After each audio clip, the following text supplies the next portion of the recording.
My name is Isabel Turner, 23 years old, born and raised in Des Moines, Iowa. I'm in my final semester of a communications program at a local community college, juggling two part-time jobs. Mornings at a campus cafe, evenings restocking shelves at a 24-hour convenience store. Every dollar I earn gets split three ways: one part for saving up to move out, one for tuition, and the rest to contribute to household expenses in the home I share with my parents and younger sister. Carly.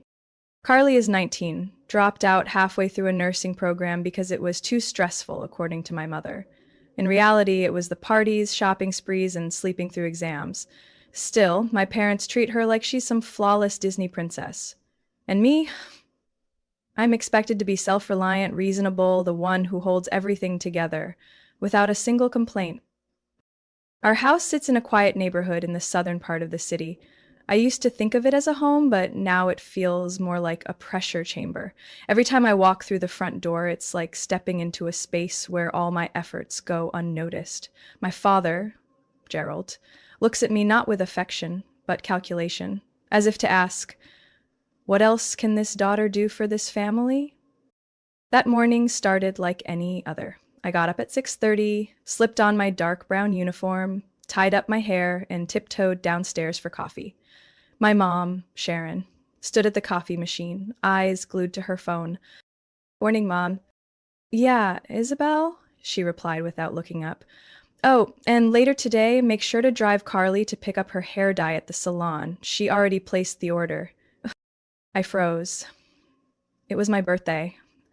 I wasn't expecting cake or expensive gifts. But at the very least, a birthday wish? Nothing. I inhaled slowly, pressed my lips together, and nodded like always. Then I noticed my laptop wasn't on the kitchen counter. My silver MacBook Air, which I'd bought 6 months ago after saving nearly a year's worth of cafe tips. I had placed it there last night after finishing an internship application to New York. "Where's my laptop?" I asked, keeping my voice steady. Still focused on her phone, Mom responded in a tone so flat it was almost cruel. "Oh, your dad took it over to Wayne's place. His daughter needs a computer for school." I stood frozen. For a second, I thought I'd misheard. "What? I bought that with my own money. It's mine." "Well, you still live here," she said flatly. "Everything in this house is shared property. Carly needed a new phone. Your dad traded the laptop for an iPhone for her. Makes perfect sense." I couldn't believe it. The words echoed like a fire alarm in my head. They stole from me. Not for the first time, but this time it was shameless. I clenched my jaw, grabbed my phone, and texted my dad. "Dad, why did you take my laptop without asking?" 1 minute later, he replied, "Carly needed a new phone. You should know your place, and next week you'll pay her tuition, $5,500. Be grateful we feed and house you." I went numb. My phone trembled in my hands. My cheeks burned, but inside, I felt nothing. No rage, no sadness, just that sensation like someone had dumped a bucket of ice water straight into my chest. I typed back, "Not happening." His response came within seconds. "Then get out. Don't expect another dime from us." I didn't respond. I walked quietly back to my room, shut the door, locked it, and leaned my back against it. The sounds of the house buzzed beyond the walls, but I couldn't hear them anymore. I knew, from that moment on, nothing would ever be the same. I stayed frozen behind the locked door, clutching my phone like letting go would send me straight into a bottomless pit. My room held only a bed by the window, a few old photo frames, and the closet Carly often raided whenever she needed a surprise party dress. The laptop was gone, and my birthday had been buried under chores and eviction texts. I had endured quietly for years, believing that if I worked hard enough, someone in this family would notice, would be grateful. But in the end, I was nothing more than a walking ATM and Carly's unpaid babysitter. A new message buzzed on my phone. I didn't want to look, but I did. From Carly. "You're blowing this way out of proportion. If you can't help the family, at least don't make it harder." My chest tightened. not because of her words, but the coldness in them. She didn't even realize she was benefiting from something taken directly from me. I grabbed my small backpack and quietly opened my desk drawer. From the back corner, I pulled out an envelope I had hidden for nearly a year. Inside was $1,800 in cash, my emergency savings. I'd planned to use it for a security deposit on a studio apartment near campus. But Mom once told me, living at home saves money. Save it for something big. Turns out that something big was Carly's new phone. I messaged the only person I could think of, Lena Daniels, a classmate from freshman year who now lived with her boyfriend in Cedar Falls. Can I crash for a night or two? Something happened at home. It's bad. Message marked seen in 3 minutes. Then my phone rang. Isabel, are you okay? You sound like you just got tossed off a moving train. Because I did, just not the literal kind. I gave her a short version while packing clothes, documents, and my thesis notebook. Lena didn't ask questions, she just said one thing. Come over. My door's open. At 11 p.m., I slipped out through the back door. No one in the house noticed. Carly's bedroom light was still on, music spilling out from the Bluetooth speaker I had bought with my end-of-semester bonus. I drove my old Toyota Corolla, what my dad used to call that useless junker, through the dense April fog of Iowa. At the Southridge intersection, my phone buzzed again. From Dad. If you tell anyone about this, don't even think about coming back. I stared at the screen, my hands turning pale as I gripped the steering wheel. Then I tapped the message, held it, and hit screenshot. I wasn't planning to use it immediately, but I had learned something over the past few years. Never rely on words alone. Always keep proof. When I arrived at Lena's apartment, it was well past midnight. She and her boyfriend Josh were waiting on the third-floor landing. Lena hugged me like I had just crawled out of a hurricane. I cleared out the office room. It's not huge, but you'll be able to breathe. I nodded, still stunned that I was receiving more warmth from near strangers than from people I shared blood with. That night, curled up on a sofa by the window, I didn't cry. Instead, I opened the Notes app on my phone and started listing what I lost. Laptop at $2,000. My mother's documents. A job application.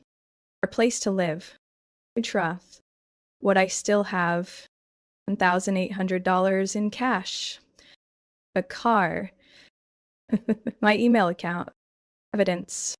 Willpower. I titled the list The Restart Plan.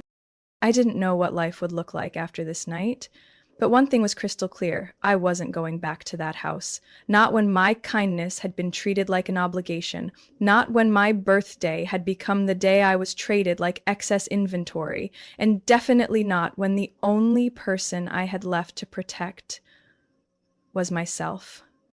I woke up around 6 a.m. in Lena's small room filled with books and sketchboards. My neck ached from sleeping sideways on the stiff armchair.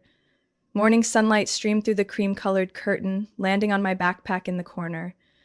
The only thing I brought when I left home. Everything else, clothes, study materials, memories, was still in the room. Carly now treated as her personal storage. Lena knocked gently and came in holding a mug of hot coffee. I made your favorite, vanilla hazelnut. You're a lifesaver. I hugged the mug like I was holding onto the last bit of warmth. After a few minutes of silence, I finally said, I need to go back and get my stuff, and I need to make things clear. I can't let them keep doing this. Lena set the mug down and stared at me. You're going to confront them alone? No, I want them to see the consequences. This time, no one gets to treat me like an ATM again. I grabbed my phone, opened the Notes app, and started listing what I needed to collect. Bank statements, all those withdrawals my dad called temporary family loans. Utility bills, insurance, all under my name since I was 19. Receipts from Carly, the 3 times I paid for car repairs, 2 repeat class fees, 1 incident where she borrowed my credit card and never paid it back. Text messages, emails, any conversation related to them borrowing my assets. I wasn't just leaving, I wanted to leave a trail, a record of the truth, not for revenge, but to protect myself if things got worse. I'm coming with you, Lena said immediately. I'll wait in the car. If you're not back in 30 minutes, I'm calling the police. We arrived at my house at 8:43 a.m. The garage light was on, which meant my dad was still home. I took a deep breath and stepped out of the car, gripping the room key I still hadn't been stripped of. I entered through the back, trying to keep my steps quiet. The living room looked the same as always. TV on with no one watching. My dad's coat draped over the recliner. Carly's dirty shoes in the middle of the floor. My room, once familiar, felt eerily empty. The closet was wide open. Some clothes were missing. The navy moon dress I wore for my first-year presentation was gone. In its place, Carly's hoodie was flung across my bed like a territorial marker. I didn't have time to be angry. I went straight to the desk drawer and pulled out a folder. Inside the envelope labeled Tax and Bank, I found bank statements from Wells Fargo showing multiple transfers from my account to G. Turner, my dad's name. Next, I opened the small cabinet by the corner where I kept all the bills, over 20 documents from internet to water language. Every one listed Isabel Turner, current address. I used my phone to snap a photo of each one, every number, every detail. As I turned to head to the kitchen for more documents, my dad's voice rang out behind me. "What do you think you're doing here?" I turned around, holding his gaze. "I came to collect what's mine, and the proof that I've been carrying this family for the past 4 years." He scoffed. "You think a few silly papers are going to make anyone believe you? Family is about responsibility. You're still living here. Nothing here belongs to you." I held up my phone. "Everything's recorded. I don't need people to believe me. I just need a lawyer." His face darkened. He took a step forward. I backed up, phone ready to record. "Don't do anything stupid. I'm leaving now. But if anyone in this house touches my things again, I'll come back not alone." I ran upstairs, grabbed the last 3 outfits left, shoved them into my backpack. Before leaving, I placed a handwritten note on my desk. "Long last time. Everything has a limit, even people." I slipped out through the back door, heart pounding. When I got in the car, Lena didn't ask anything. She just handed me a bottle of water and turned on some quiet music. We stayed silent the whole drive home. But in my head, the pieces of truth were falling into place. Numbers, evidence, years of being invisible. That night, back at Lena's apartment, I sat on the floor of her study, back against the bookshelf, staring at the old laptop Josh had temporarily lent me. My fingers typed, non-stop. Not because I wanted to write, but because I needed to. I needed to document everything. I needed to leave behind something they couldn't deny. I opened each image file, cross-checked it with the receipts I had just photographed that morning, and started compiling a file, The Truth According to Isabel Turner. Page 1 listed all unauthorized withdrawals from my personal account, including every borrow and forget incident from my father. It totaled nearly $5,400 over 3 years, not counting the times cash disappeared from my wallet when I left my purse in the kitchen. Page 2 outlined utility, insurance, and internet bills I had consistently paid since I turned 19, while Carly was still a high school senior and my parents insisted, "She's too young, she needs to focus on her future." Page 3 included a scanned receipt for the MacBook Air I bought, purchase date, serial number, warranty registration, and a picture of me holding the device at the downtown Des Moines store. Next to it, I added a screenshot of my dad's message. "Trade it for Carly's phone, you should be grateful." I also attached the online police report I had filed early that morning, titled Unauthorized Property Sale and Financial Coercion by Immediate Family. I knew it wasn't enough to get anyone into court, but it was a start, proof that I wasn't staying silent. I printed 2 copies of the file, placed them in clear report covers, and labeled them neatly. One stayed in my bag. The other, I'd leave somewhere they couldn't ignore. The next morning, I went back to the house. Lena parked a block away. I walked the rest of the way, emotionless, holding the file. The front door was unlocked. I entered through the kitchen. The familiar room felt eerily still. My mother was making coffee. She looked up in surprise when she saw me. "You're back, Isabel?" Her tone was calm, as if the blow-up 3 days ago had been a minor misunderstanding. No, just stopping by. I set the file down on the dining table, right where she usually read the morning news on her tablet. My voice was soft, but clear. I don't have anything left to give, but I'm leaving this. You should read it. She frowned, flipped through a few pages, then looked at me with an unreadable expression. Who are you trying to threaten with this? No one. I don't need to threaten anyone. I'm just stating facts. I turned to go, but at the door I paused. Mom, I wrote clearly in the file, if anything in there isn't resolved properly, I'll send the copy to the right people. And I already have legal support. I left the sentence hanging like a silent warning and walked out. 3 hours later, while Lena and I were picking vegetables at the farmer's market, my phone rang. Caller ID, Carly. I didn't answer. A text came through instantly. What did you leave behind? Mom's freaking out, Dad's calling a lawyer. Are you trying to blow this up? Another longer one. Why are you doing this? Is it over that laptop, or are you just jealous? Do you even know how much stress you've caused this family? I stared at the screen. Those words didn't hurt anymore, not even a little. That evening, I emailed a copy of the file to the legal aid clinic for Iowa student victims. An old high school friend was doing her internship there. I only wrote one line. I need advice about being financially exploited by family. I have clear evidence. Please guide me. The next morning, the reply came quickly. We'll arrange an online consultation next week. This is the first step.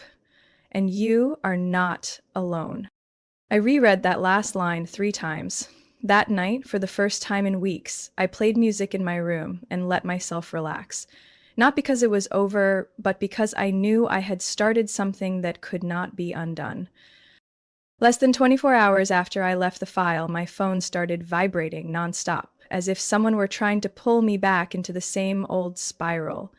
The first message came from Mom. Isabel, this doesn't need to go that far. I know you're upset, but this is a family matter. You shouldn't be making it legal. An hour later, her voice was on voicemail, hoarse, dramatic. You're hurting everyone, don't you see? Your father hasn't been able to eat or sleep. Carly, she's panicking. I hung up. Not because I felt guilty, but because I was tired of the role reversal game.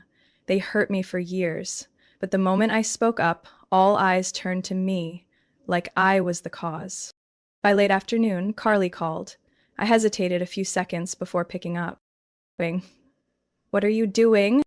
I'm not do anything, Carly. I just left the truth. That pile of papers?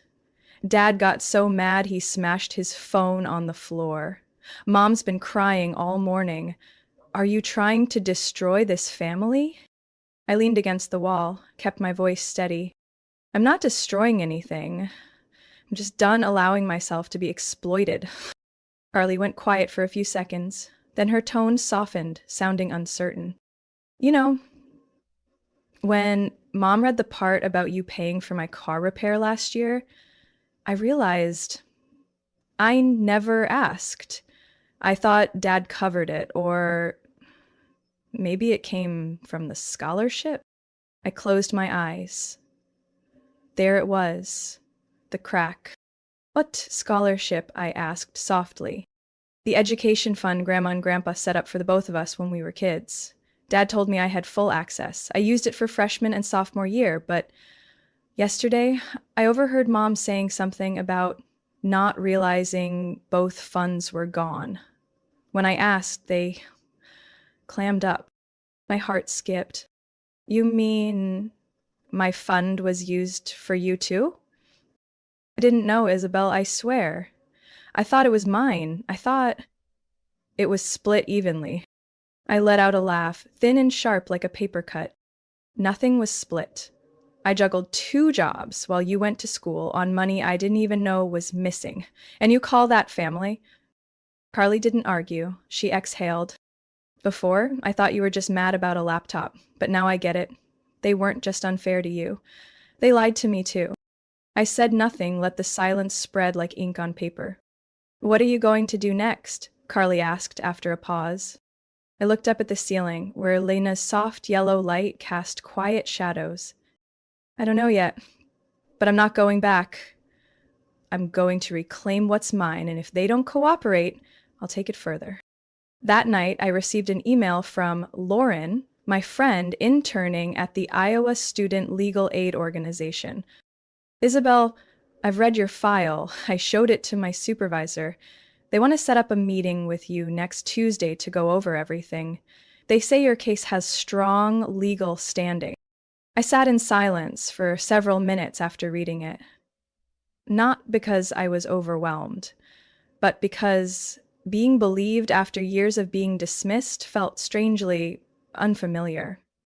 The next morning, I woke up to a message from someone I didn't expect. From Grandma. Ruth Turner. Can you come see me? I've heard what's going on, and I think it's time I shared some truths.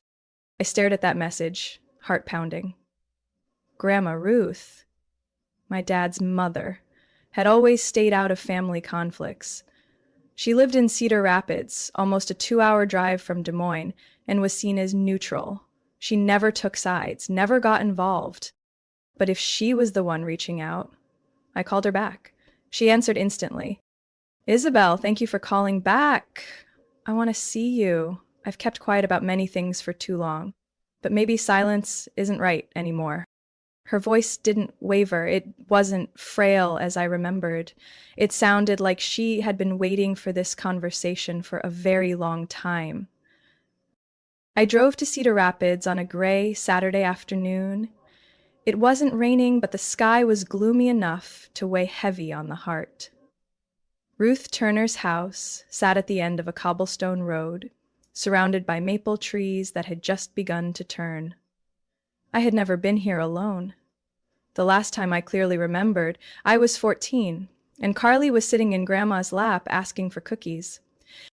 She opened the door before I even reached the bell, as if she'd been standing there waiting, still the same petite figure, her white hair neatly pinned up and sharp eyes that hadn't dulled despite being nearly 80.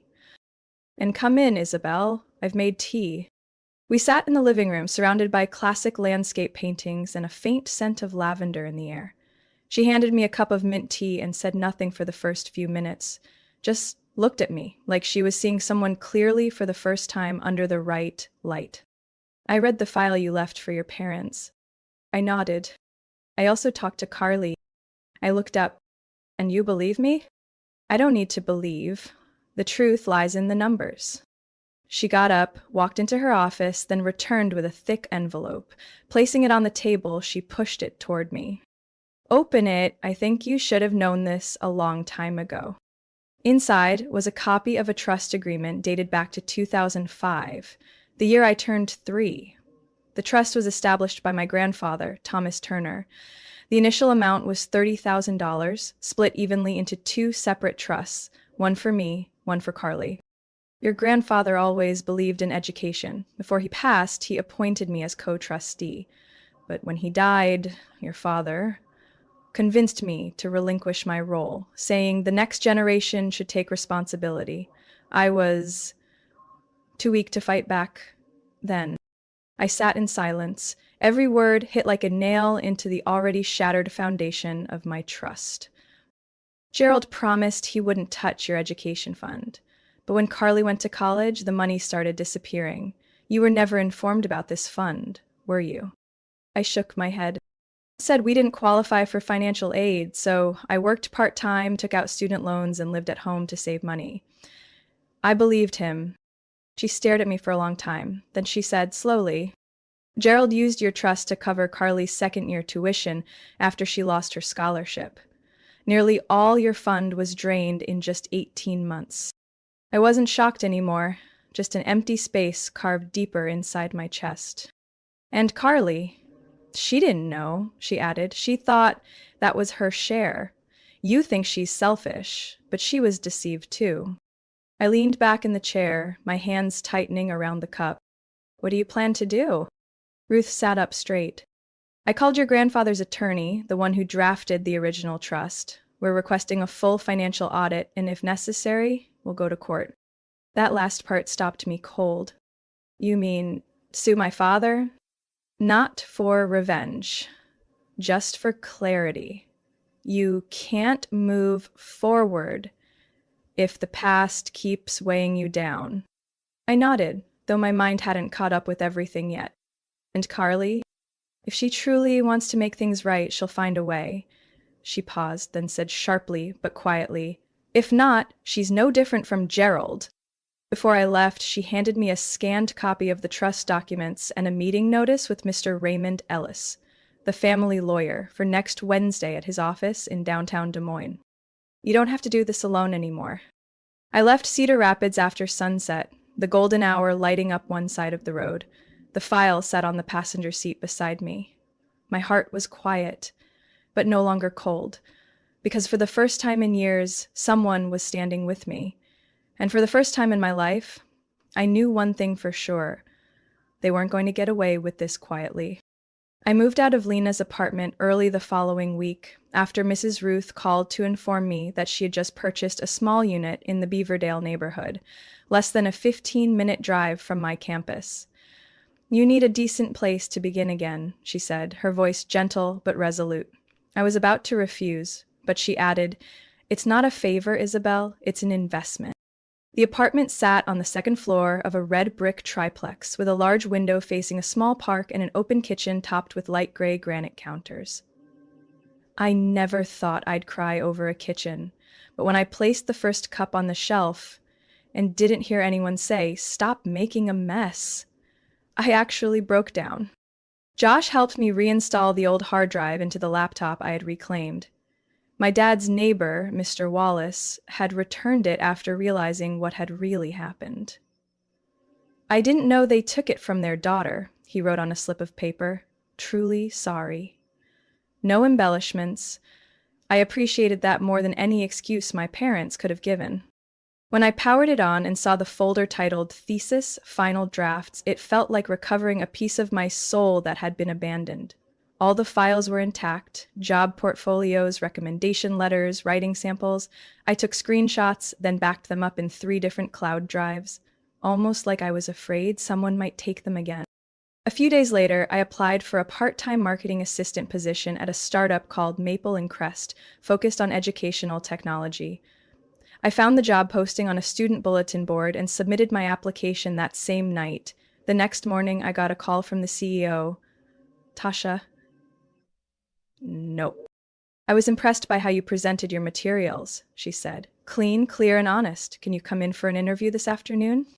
I arrived 20 minutes early, wearing an old white blouse, carefully ironed, carrying the laptop that now held a kind of battle scar. The interview wasn't like any I'd had before. Tasha didn't ask about grades or awards. She just looked at me and asked, "When was the last time you overcame an unfair situation?" I looked at her and told part of my story. Not to complain, but because I've learned that some wounds stop bleeding only when they're finally named. 3 days later, I received a job offer. The pay wasn't high, but the hours were flexible and the environment was professional. I was set to begin the following week. On the same time, Lauren introduced me to a therapist named Dr. Amy Heller, who had worked with many clients dealing with financial manipulation and families. Our first session was in a cozy office with thick upholstered armchairs and a large bookshelf in the corner. "I'm not here to blame anyone," I said as I sat down. "Good," she smiled. "I'm not here to teach you that either. But we will explore how you learn to stay silent, and why now it matters that you speak." I didn't respond right away, but that day, for the first time, I talked about being 16 when I applied for a full scholarship and my dad showed zero interest. When I won the Iowa State Speech Award and no family came. When I discovered Carly had used my credit card to buy her prom dress and Mom just said, "She just borrowed it." We met every Friday at 3 p.m., and gradually the broken pieces started to make sense. I hadn't just been financially exploited. I had been taught that my worth was defined by how much I sacrificed for others.